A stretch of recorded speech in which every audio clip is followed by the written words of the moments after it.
That down, let's move on to this, shall we? You know, we're all excited about Superman coming out. I know I am. My most anticipated film of the year. Cannot wait. And we got Supergirl coming. We got the Lantern show coming. We got a Clayface movie coming. But one of the big things that everybody's still zeroing in on is that, okay, that's great. That's great. Where's Batman? Who's our Batman? And a lot of people are still focused on that. Now, they announced a director a long time ago, and Andy Muschietti.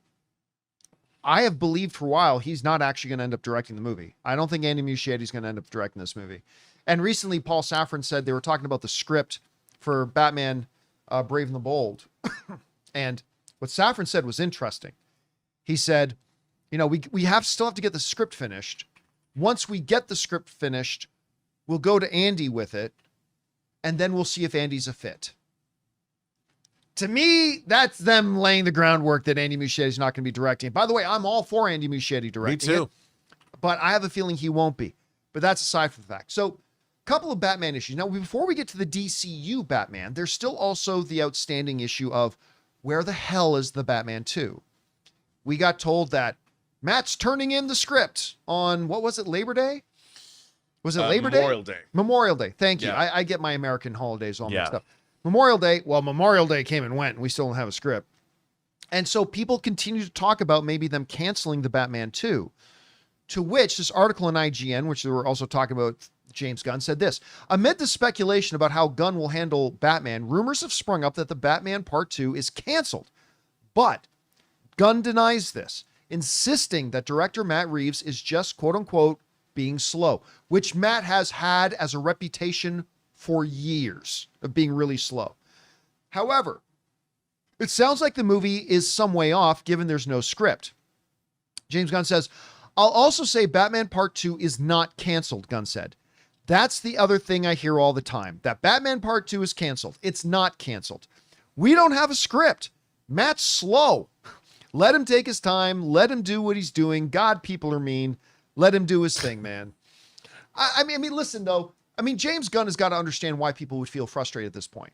I mean, the reason characters become successful is because people kind of take a misplaced sense of ownership of the characters, right? That's part of what leads to their success. So you can't love that and then get upset when fans feel like, hey, what's going on? Like, where is it? It has been years. And granted, there was a writer's strike and all that stuff. And there may be other things going on with Matt on the side, granted. But you can't get frustrated when fans are going, hey, where the hell is this thing? Where's number 2? We went to see the first one. You asked us to invest our time and money in going to see the first. We did. You gave a promise we'd get another one. And it's been years. And we still don't even have a script. So James Gunn says, look, Matt's slow. I mean, he just came out and said the thing finally. Somebody had to come out and say it other than me. Matt's slow. So we don't have it yet, but relax. We're getting Part 2. That's great. Now, so there's that. The other big thing, though, is the whole idea about what is this Batman going to be? What kind of Batman are we going to get in this new iteration of the DCEU? What kind of Batman are you? Yeah, what kind of Batman are you? All right. That's what a lot of people are asking. And here's what James Gunn had to say. He said, I'm going to read this in length because I think it's really interesting. He said, so outside of the stuff that I'm doing in the projects that are actively going on, our 2 priorities are finishing our Wonder Woman and our Batman scripts. Gunn then discussed in vague terms the kind of Batman he's going for, or perhaps it would be better to say the kind of Batman he's trying to avoid. Batman has to have a reason for existing, right? Says James Gunn. So Batman can't just be, oh, we're making a Batman movie because Batman's the biggest character in all of Warner Brothers, which he is.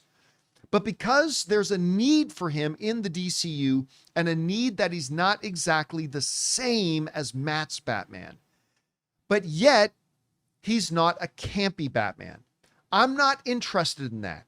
Now, before I keep reading, you know, a lot of people were concerned that James Gunn, because he is so good at humor, was going to give us a Batman, right? But he's saying he's not a campy Batman. I'm not interested in that. I'm not interested in a funny campy Batman, really. So we're dealing with that. I think I have a way in, but the way, I think it's really, I really know what it's, I'm just dealing with the writer to make sure we can really make it a reality.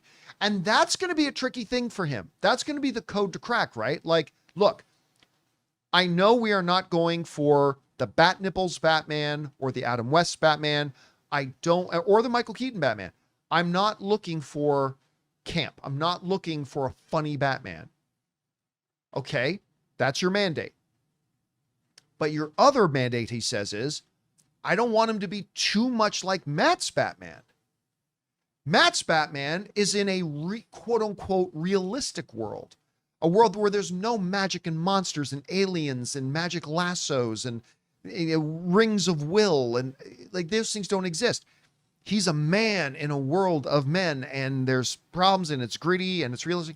We need a Batman who is not campy or funny or whatever, but exists in a world where there are gods and monsters. But we don't want him to be too much like Matt's. And that's going to be the trick, right? How do you make a Batman that is that philosophy of Batman, the Dark Knight kind of Batman? I am vengeance, I am the night, I am Batman, all that kind of stuff, without it being just Robert Pattinson's Batman Part 2. And no, guys, he's not going to bring Robert Pattinson over as Batman. That's I wish that happening. people would stop saying that. Yeah, it ain't happening. Let it go. Let me just bring this up. Let me see if I can find it here quick. Two things I want to hear people stop saying. I want to stop hearing that Warner Brothers doesn't want two Batman. Like, you were in the boardroom and you heard that. You weren't. And then stop saying that Pattinson's going to be in this world. He does not fit tonally. Yeah, when asked about it, James Gunn finally came out and said, look, I would never say zero because you just never know. He said, but it's not likely. It's not likely at all. Guys, it's not going to happen. Robert Pattinson's not going to be the Batman in that.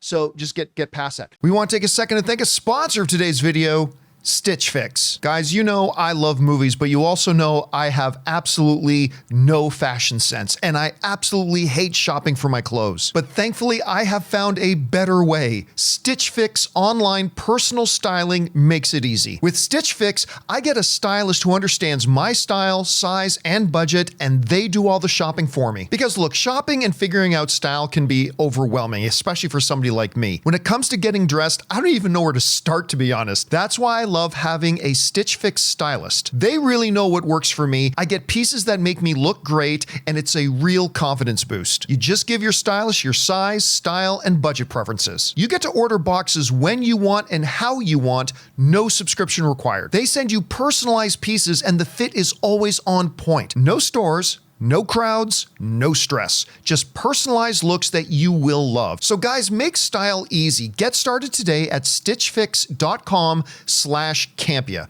That's stitchfix.com/Campea.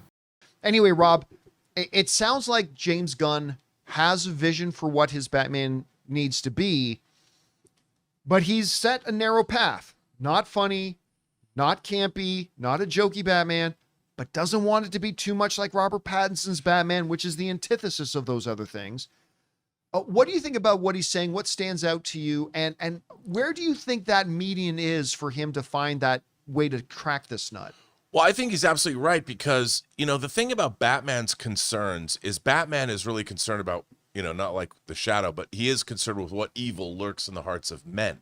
Yeah. You know, he's dealing with street level violence. He's dealing with corruption in large scales and companies. And he's dealing with the evil that men do, almost a mundane, the banality of evil is what Batman is fighting against, and brought on by the fact that his parents were murdered right in front of him.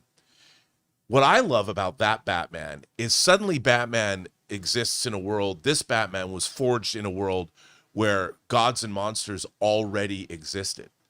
So I would think that if anything, and that's why I can't wait to see Batman interact with Guy Gardner in this universe. I can't wait. Oh man, I can't wait. There's a particular scene I have in my mind. There is, out, but just in general, Batman would just be, he does not suffer fools gladly. I think half the craziness of all these superheroes, Batman has no time for. It's like he has no time for it because it's not serious. Like Guy Gardner, because by very virtue of being a Green Lantern and the whole Guardians of Oa, and Batman's like, I can't be concerned with your cosmic business, you buffoon. I have to deal with somebody's going to get hurt on the streets of Gotham tonight, and you're flipping people off with your disembodied hand. I mean, I can only imagine that the humor in this Batman will come out of the fact that a serious crime fighter has to deal with the nonsense of the universe that James Gunn has created. And I think that I'm not saying it's going to be slapsticky, but there is humor there. And I think Justice League International, the comic book that I'm sure James Gunn looked to, that's where the scene that I'm talking about, that everybody knows came from. The way they played Batman off in that comic was pretty great because he had to deal with these idiots. But at the same time, if you go and read a series like Identity Crisis, where Batman had to have a contingency, like what if the Justice League, what if all these people turned against me? Well, I was going to go there for a second because I wanted to ask you this question. Now you brought up. So there's this wonderful story, both in the animation and other places, about where basically the Justice League find out that Batman has created intricate plans for how to take all of them out. Yes. Right? OMAC. And it creates obviously some tension. But there's one of the really key things in all those sorts of storylines is when asked, Superman doesn't say that Lex Luthor is the most dangerous person in the world. He doesn't say Wonder Woman is the most dangerous person in the world. He doesn't even say, who does Superman say is the single most dangerous person in the world? Batman. Yeah. And I want James Gunn to give us whatever he's giving us. I'm not one of these fans that makes a laundry list of make sure Batman has the yellow thing in his crest and make sure Batman has no. I don't do that. But the one thing I really hope to see is that Batman that we feel it the moment he comes on screen, powers or not, everybody else in the room looks and goes, that's the one guy you don't piss off. And I really hope they're able to deliver that. Yeah, and look, to me, the same reason I'm really excited about the tone of James Gunn's Superman is the same reason that I am excited about seeing Batman in this universe. Because I remember the Batman of the 80s, whether you're reading the Jim Aparo drawn, I keep going back to Batman and the Outsiders, which was a ridiculous, he would fight people like the Nuclear Family. And it was crazy. And his katana and Halo and Metamorpho and all the crazy, and Batman then had to deal with the Justice League International, and the way it was funny, but he also had to still be Batman for real. And the way people treated Batman is they took him very seriously. They're like, oh, we got to stop horsing around now. And there was something inherently amusing about that, but it was still Batman. Yeah. And I think that once they figure out, look, the audience is going to take time to get used to something like that. It's going to be hard. And I think that that's what people object to. The thing about the Zack Snyder movies is they're kind of one note. You know what you're getting. You're getting this godlike, heavy metal, Sturm und Drang, Wagnerian look at these characters. But the James Gunn universe has to give us many different colors for each character in terms of their personalities. And that's something we haven't seen lately. And I'm really looking forward to that. And no one would benefit from that more than Batman in terms of the fun factor, because all this goofiness is going to be bouncing off him, and he's going to be the guy that's just going to stop and say, like, are you finished? Yeah. And that's going to be hilarious. And like, you know how great that will be? Because you've got, we saw the Peacemaker season 2 trailer, right? And so you've got Guy Gardner and you got Hawkgirl, who are very much, I'm not trying to pigeonhole or create labels, but for the sake of the discussion, who are basically feel kind of like have the tone of Guardians of the Galaxy characters. Yes. Right? That's great. Now you have them with a Superman who doesn't feel like a Guardians of the Galaxy character, but then put them in the room with the grown-up and put them in the room with the Batman, who is decidedly not like a Guardians of the Galaxy character. I think the on-screen dynamics could be a lot of fun. A lot of fun. Batman's Patton. Yeah. He's going to be Patton dealing with all these underlings and stuff. Right. But Patton, in the movie even, he fights Rommel. He's like, I read your book, Rommel. Like there's something there for that. And I'm looking forward to it. It doesn't even have to be what Batman says as the straight man or whatever. It could be how people react to him. That's how I mean. Yes. So yeah, Yeah, so yeah. like you could have a situation where a Guy Gardner or fill in the blanks type of situation where he's like mouthing off, turns around, Batman's right behind him. Jesus Christ. Batman's Right. behind me, isn't he? Yeah. And that's how it's going to go. And the funny thing about it is, Batman is the one person that Superman knows that he's the adult in the room, and even Superman's kind of goofy, kind of younger, whereas Batman is the most mature and the most focused person. He's the CEO of the superheroes. You don't F with him. You know, when Batman talks, he's like E.F. Hutton. People listen. By the way, the end of that story is great, especially in the animated version. That whole story where Batman created a contingency plan for how to take out all the superheroes just in case any of them went bad. And after the kind of rift they have and everybody's pissed off about it, well, of course, you'd be pissed off if you found out one of your friends was planning how to kill you. But like Superman says to him as Batman's leaving, what about you? What's the contingency plan for you, Batman? Batman turns to Superman and says, you. It's a great moment, it's man. great. It's a wonderful moment. I really, really dig that moment. Anyway, guys, question is for you.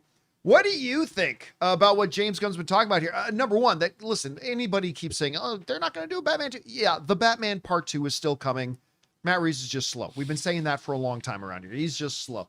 But what do you think about what he's saying about his vision for Batman? Look, I'm not interested in a campy, funny Batman, but I don't want to make him too much like Pattinson's Batman either. Anyway, where do you think they're going to go with that? What's kind of their goalpost here? What are they aiming for? How do you think would be the best way to manifest it? Whatever you guys think, jump down to the comment section below and let us know your thoughts. Hey guys, thanks so much for watching this video. Make sure you like the video, leave a comment, and subscribe to our channel. And don't forget, we have a daily podcast called the John Campea Show podcast, available on Apple Podcasts, Spotify, or your favorite podcasting app of choice. Go and subscribe to it today so it'll be there when you need it.